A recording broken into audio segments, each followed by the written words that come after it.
பாக்ஸ்ல ஒரு sister rasmalai recipe கேட்டிருந்தாங்க. ரசமலாய் வந்து இன்னுமே கிரீமியா பண்ணலாம். இது வந்து நான் கேக்குக்கு எப்படி பண்றேங்கிறத தான் காமிச்சிருக்கேன். அதே மாரி எனக்கு ப்ராப்பரா ஸ்டாண்ட்ல வீடியோ எடுக்க முடியல.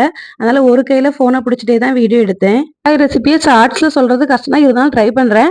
ஒரு பாத்திரத்துல 1/2 லிட்டர் பால், அப்புறம் தேவைக்கு சீனி, கொஞ்சமா வந்து எல்லோ கலர் ஃபுட் கலர், நசுக்குன ஏலக்காய், பால் நல்லா கொதிச்சதுக்கு அப்புறம் தான் கொஞ்சம் நட்ஸ் சேர்க்கணும். சேர்த்து வந்து அத அப்படியே சிம்ல வச்சு கொஞ்சம் ஒரு 10 நிமிஷம் வத்த விடணும்.